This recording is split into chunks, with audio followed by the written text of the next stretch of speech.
இயேசுவில் பிரியமான சகோதர சகோதரிகளே, அன்னையின் அன்பு பிள்ளைகளே, ஒரு முறை மாலை வேளையில் ஒரு பேருந்து பயணத்தில் பல நபர்கள் தங்களுடைய வேலைகளை முடித்துவிட்டு, கல்லூரி படிப்புகளை முடித்துவிட்டு, பல இடத்திலிருந்து மீண்டுமாக இல்லம் தேடி செல்கின்ற ஒரு பயணத்தில் பொலிவு இழந்து ஓய்வில்லாத ஒரு வேலைகளை செய்து முடித்த ஒரு கவலைக்கிடத்தில், மகிழ்ச்சியில்லாத ஒரு தருணத்தில், உடல் வலியிலும் மன வலியிலும் பலவிதமான நெருக்கடியிலும் சூழ்ந்து கொண்டிருந்த அந்த வேளையில் மேற்கொண்ட இவர்களுடைய பயணம் தொடர்ந்து கொண்டிருந்த பொழுது திடீரென ஒரு தாய் தன்னுடைய குழந்தையுடன் அதே பேருந்தில் ஏறுகிறார். அந்த குழந்தையை இங்கும் அங்குமாக உலாவிட, குழந்தைக்கு ஏற்ற குணமாக ஓரிடத்திலிருந்து மற்ற இடத்திற்கு செல்வதும் இங்கும் அங்குமாக ஓடுவதுமான ஒரு முயற்சியில் அந்த குழந்தையானது இருந்தது. ஒவ்வொரு முறையும் ஒவ்வொரு இடத்திலும் அந்த பேருந்தில் இருந்த ஒவ்வொரு பிள்ளைகளுடைய அருகில் சென்று வருவதும் போவதுமாக இருந்த இந்த ஒரு வேளையில், அங்கே அந்த பேருந்து பயணம் செய்த ஒவ்வொரு நபர்களுடைய மனநிலையானது கொஞ்சம் கொஞ்சமாக மாறுகிறது. கவலைகள், கண்ணீர்கள் நிறைந்த அந்த ஒரு பயணத்தில் திடீரென்று ஒரு மாற்றம், ஒரு புத்துணர்ச்சி, ஒரு மகிழ்ச்சி, ஒரு அமைதி, ஒரு நிம்மதி போன்ற ஒரு மனநிலைகளானது காணப்படுகிறது. காரணம், இந்த குழந்தை ஒவ்வொரு இடமாக சென்று வருகின்ற பொழுது.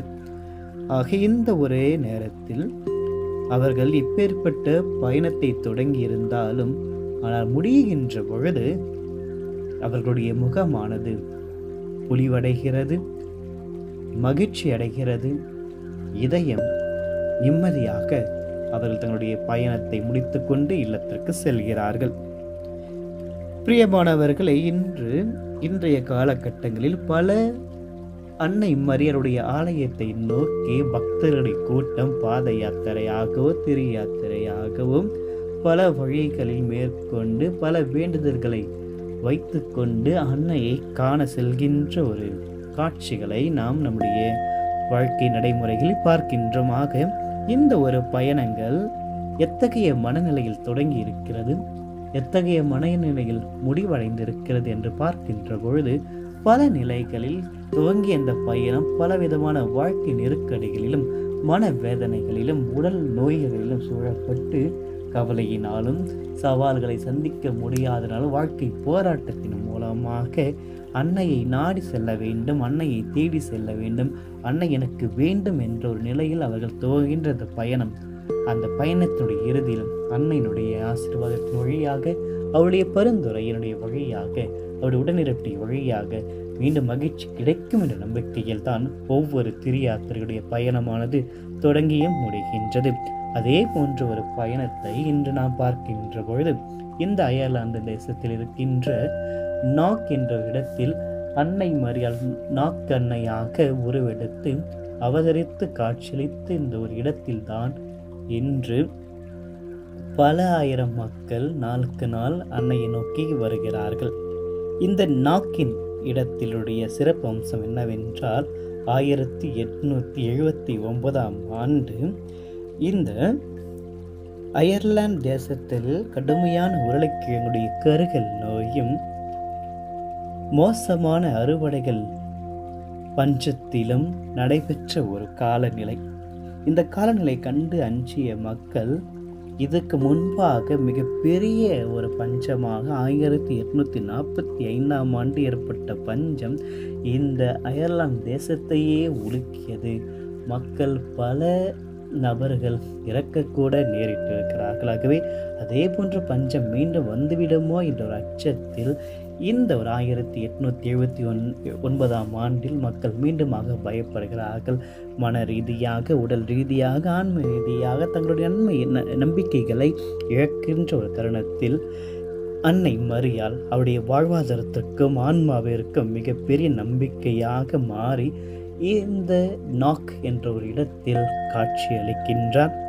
ஆகஸ்ட் மாதம் 21ஆம் தேதியில் காட்சியளித்த அன்னை மரியாள் 15 கிராமத்து நபர்களுக்கு, அதுவும் சிறு வயது முதல் 74 வயது வரையான பலவிதமான மனிதர்களுக்கு முன்பாக 2 மணி நேரம் தன்னை அவள் காட்சியாக காண்பிக்கின்ற இந்த காட்சியின் பொழுது அன்னை மரியாள் ஒரு புறத்தில் சூசையப்பரும் மறுபுறத்தில் யோவானும் அவர்களுக்கு காட்சியளிக்கப்படுகிறது. இவர்களுடன் சேர்ந்து ஒரு பீடத்துக்கு மேலாக சிலுவையும் சிலுவைக்கு கீழாக ஆட்டுக்குட்டியும் இவர்களை புடைசூழ வானதூதர் கொண்ட பெருமை பீடமாக 2 மணி நேரம் அன்னை மரியாள் காட்சியளிக்கின்றார். இந்த ஒரு காட்சி தான் அவர்களுக்கு ஒரு புதிய நம்பிக்கையை அளிக்கின்றது, புதிய ஆற்றலானது பிறக்கின்றது. இந்த காட்சிக்கு பின்பாக அன்னை மரியாளுடைய வழியாக பலவிதமான அற்புதங்களும் ஆசீர்வாதங்களும் மீண்டுமாக அறுவடைகள் பெருகுகின்ற, விளைச்சல்கள் பெருகுகின்ற, மக்கள் வாழ்வாதாரங்கள் உயருகின்ற நிலைக்கு கொண்டு சென்றது. அந்த ஒரு ஆலயத்தில் தான் நாம் இருக்கின்ற பொழுது எந்த ஆலயத்திற்கு மேற்கொள்கின்ற பயணமானது இந்த ஆலயத்தை போன்று மற்ற மரியனுடைய ஆலயத்திற்கு மேற்கொள்கின்ற ஒவ்வொரு பயணமும், அந்த பயணத்தில் அன்னை மரியாளோடு நாம் சந்திக்கின்ற ஒரு சூழ்நிலையை இறைவன் ஏற்படுத்துகின்றாக. இந்த ஒரு பயணத்தை துவங்குகின்ற பொழுது நாம் நம்பிக்கை இழந்து இருந்திருக்கலாம், வாழ்க்கையில் பலவிதமான நெருக்கடியில் இருந்திருக்கலாம், கஷ்டத்தில் இருந்திருக்கலாம், பல வேண்டுதல்கள் வேண்டியும் கிடைக்காத ஒரு பதிலை கொண்டு இருக்கலாம். இத்தகைய நிலையில் நாம் இந்த முறை இந்த நம்பிக்கையினுடைய அடிப்படையில் பயணத்தை மேற்கொள்கின்ற பொழுது அன்னை மரியாள் நமக்கு நம்பிக்கையாக மாறுகின்றார், வாழ்வின் மீண்டும் ஒரு புது சக்தியாக மாறுகின்றாக. இந்த அன்னை மரியாள் யார் என்று பார்க்கின்ற பொழுது அந்த அன்னை மரியா அன்னையோடு சேர்ந்திருக்கின்ற வார்த்தை தான் நமக்கு ஞாபகப்படுத்திருக்கின்றது. அவள் ஒரு அன்னை, இறைவனுக்கும் மனிதர்களுக்கும் அன்னையாக இருக்கின்றார். இறைவனுக்கு அன்னையாக இருக்கின்ற பொழுது நான் ஆண்டவருடைய அடிமை என்று இறை திட்டத்தை இந்த உலகிற்கு கொண்டு வருகின்ற முதன்மை காரணியாக அன்னை மரியாள் திகழ்கின்றார். தன்னுடைய மகன் மீது அதிகாரம் செலுத்தாமல் மகனின் வழியாக இறை அரசை இந்த உலகில் கொண்டு வருவதற்காக தன்னையே அவர் பலியாக்குகின்றார், தன்னையே அவர் ஆண்டவரிடத்தில் ஒப்படைக்கின்றார். ஆண்டவர் இயேசுனுடைய இறை திட்டத்திற்கு முதல் சீடராகவும் சிலுவையின் அடியிலும் கூட தன்னுடைய மகனை இந்த உலகிற்கு தார வார்த்து கொடுத்திருந்தாலும் துணியுடன் இந்த திரு அவை இறைவன் ஒப்படைக்கின்ற பொழுது இந்த திரு அவையின் தாயாக யோவானை ஏற்றுக்கொள்வதன் மூலமாக நம் அனைவருக்கும் தாயாக மாறுகின்றார். இந்த அன்னை இறைவனிடத்திலிருந்து பல அருட்கொடைகளை பெற்று தருகின்ற ஒரு பாலமாகவும் நம்மை இறைவனிடத்தில் கொண்டு செல்கின்ற ஒரு வழியாகவும் திகழ்கின்றார். நம்முடைய தேவைகளை உணர்ந்தவள் தான் அன்னை, நம்மோடு இணைந்திருப்பவள் தான் அன்னை. ஆக நாம் தேடுகின்ற ஒவ்வொரு செல்வங்கள், நாம் தேடுகின்ற ஒவ்வொரு அமைதியும், பல கேள்விகளுக்கு தேவையான பதில்களையும் அன்னை மரியாள் ஒரு அன்னையாக இருந்து நமக்கு தருகின்றாகவே இந்த தூய்மை நிறைந்த இறைவனுடைய கருவியானது நாம் இன்று ஏற்றுக்கொள்ள வேண்டும். அன்னையை நோக்கி மேற்கொண்ட இந்த பயணமானது அன்னையை மீண்டுமாக நமக்கு வாழ்க்கைக்கு கொண்டு செல்ல வேண்டும். எனில் அன்னை இருக்கின்ற பொழுதுதான் ஆண்டவர் இருக்க முடியும், ஆண்டவர் இருக்கின்ற பொழுதுதான் அருள் இருக்க முடியும், அருள் இருக்கின்ற பொழுதுதான் வாழ்வில் ஆனந்தமும் மகிழ்ச்சியும் அமைதியும் நிம்மதியும் நமக்கு கிடைக்க முடியுமாகவே அன்னையை கொண்டு சென்றாலே ஆண்டவர் நம்முடன் வந்து விடுவார். ஆண்டவர் வந்தாலே அருளும் நம்முடைய வாழ்க்கையில் இருக்கும். அருள் கிடைத்தாலே போதும், நம்முடைய ஏற்படுகிற நெருக்கடிகளை சமாளிக்க முடியும், சவால்களை சந்திக்க முடியும், போராட்டங்களை எதிர்கொள்ள முடியும், நோய்களை குணப்படுத்த முடியும், கஷ்டங்களை தீர்க்க முடியும், கடன் தொல்லைகளிலிருந்து விலக முடியும், குழந்தை இல்லாத ஒரு நிலையை மாறி குழந்தை பலன் பெறுகின்ற பாக்கியத்தை பெற முடியும், வேலை திண்டாட்டத்தை ஒழிக்க முடியும், பலவிதமான ஜாதி சமய ஒருங்கேடுகளை சீர்படுத்த முடியும்.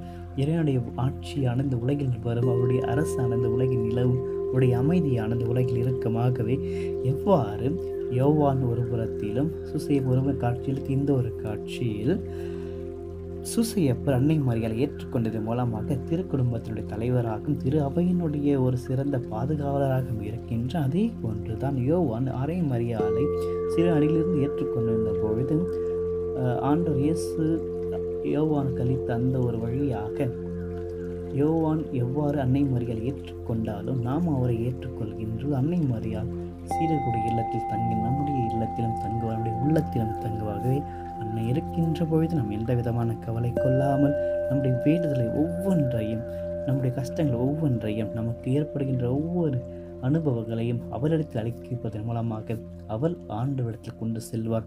ஆண்டவர் அவற்றை நிறைவாக ஆசிரியத்து நாம் எந்த ஒரு நம்பிக்கையில் அன்னையை நோக்கி மேற்கொண்ட ஒவ்வொரு பயணமும் அன்னை நமக்கு வெற்றியையும் மகிழ்ச்சியையும் அமைதியையும் நமக்கு இறைவனத்திலிருந்து பெற்றுத்தர நம்பிக்கையில் தொடர்ந்து ஜெபிக்க வேண்டும். அன்னை மரியாள் நம் ஒவ்வொருவரையும் நிறைவாக ஆண்டவருக்கு கேட்கொள்கின்ற வழியை நமக்கு ஏற்படுத்துவாள். இறைவனோடு நம்மை ஒன்றிக்க ஒரு பாலமாக அமைவாள். நம்முடன் வாழ்வாகவே அன்னையை மறக்காமல் கொண்டு செல்வோம். அன்னையை மறக்காமல் நம்ம வாழ்க்கையில் வைத்துக்கொள்வோம். அன்னையோடு வாழ்வோம். அன்னை நம்மை ஆதரிப்பாள், அரவணைப்பாள், அன்பு செய்வாள், நமக்காகவே வாழ்ந்து கொண்டிருப்பாள். பரிந்து பேசுகிற நம்பிக்கையில் தொடர்ந்து இந்த அன்னையின் வழியாக ஆண்டுடைய அருளை பெறுவோம். அருள் நிறைந்த மரியே வாழ்க, ஆண்டவர் உம்முடனே, பெண்களுக்குள் ஆஸ்வதிக்கப்பட்டவள் நீரிமை திருவயிற்றின் கனியாக இயேசுவும் ஆஸ்வதிக்கப்பட்டவரே. அச்சிஷ்டமரே, இறைவனுடைய தாய், பாவிகளாக இருக்கிற எங்களுக்காக இப்பொழுதும் எப்பொழுதும் எங்கள் மரண நேரத்திலும் வேண்டிக் கொள்ளும். ஆமென்.